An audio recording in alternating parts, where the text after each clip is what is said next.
December 1978. A birthday party in New York City.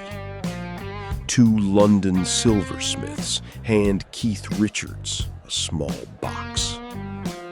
Inside, a sterling silver skull, sculpted from a real human skull. He slides it onto his right hand. 47 years later, it has never been replaced and almost never taken off.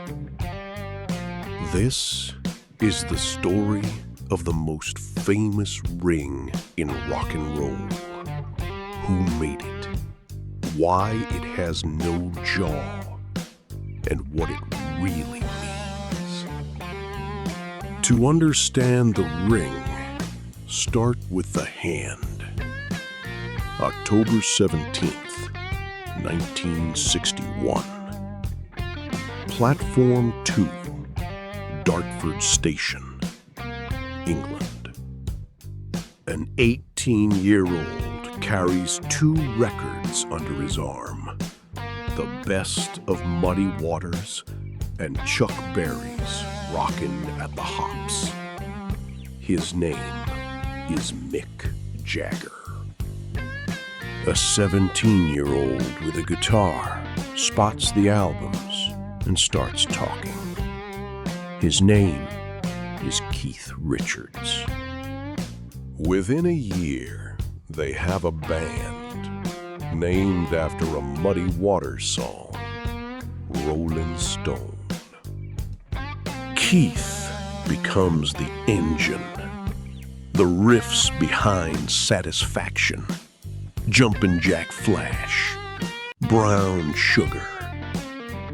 Now jump to 1977, February 27th, Toronto.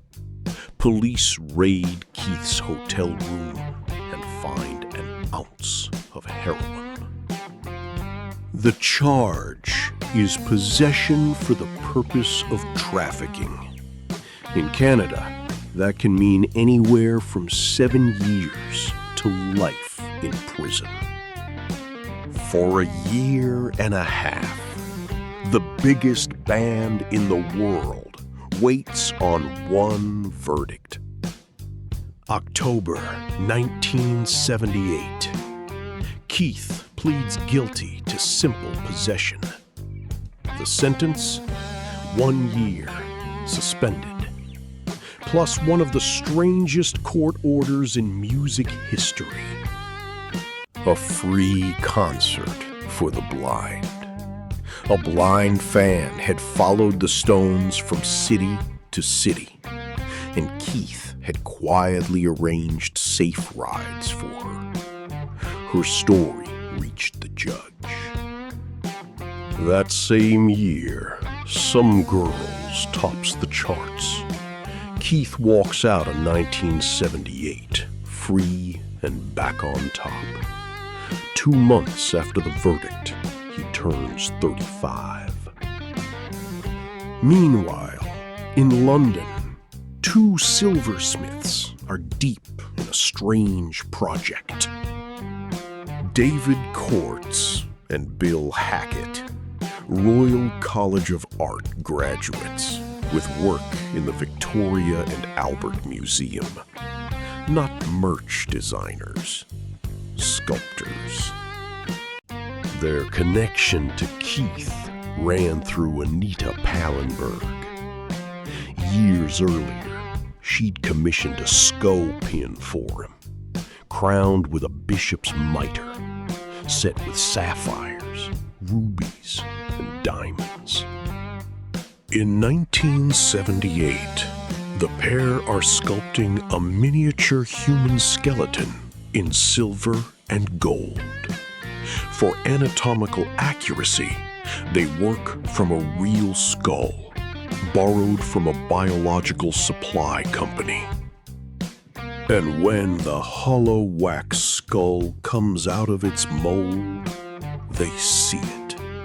This isn't a study anymore. It's a ring. They cast it in solid sterling silver, and they know exactly whose hand it belongs on. December 1978, New York City. Keith's 35th birthday party. Courts and Hackett are on the guest list. There's no commission, no brand deal. Just a gift between friends, a memento mori for a man who'd spent a decade cheating death.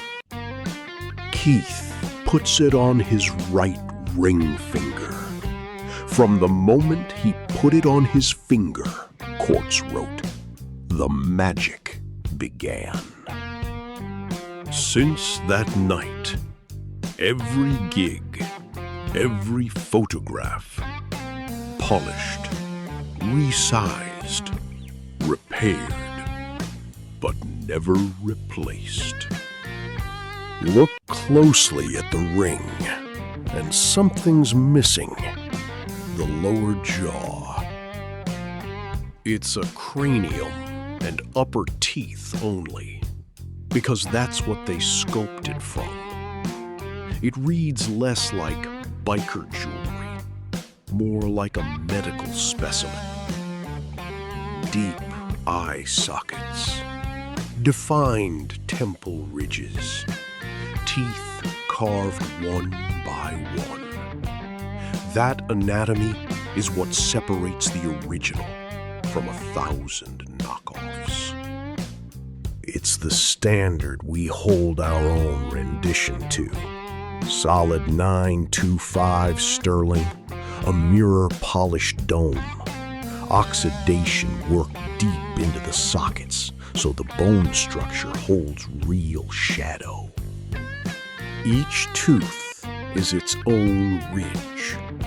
The band tapers behind the skull, so your finger still bends around a guitar neck. Details first, flash never. By the 2000s, the ring was famous enough to reach Hollywood. Johnny Depp built Jack Sparrow on Keith's mannerisms, and when Keith played Captain Teague in Pirates of the Caribbean, the ring on screen was no prop. It was his. Then, 2007, the Chateau Marmont, Los Angeles. A Rolling Stone journalist asks Keith if his ring is one of Iggy Pop's skull rings. The temperature drops. This is the original one. I've been wearing it for 30-odd years.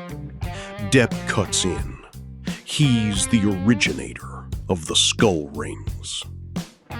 Keith mentions the balcony, not as a metaphor. The magazine reassigns the story. The journalist doesn't tell the full tale until 2021. The makers guarded it too. For 31 years, they refused every copy request. Only in 2009, with Keith's blessing, did Courts and Hackett sculpt a new edition from the same real skull. So what does it actually mean? Keith answered in 1988, and it has nothing to do with looking tough. It's to remind me that we're all the same under the skin. The main thing about living on this planet is to know who the hell you are and be real about it. A reminder of death, worn for half a century by rock's great survivor.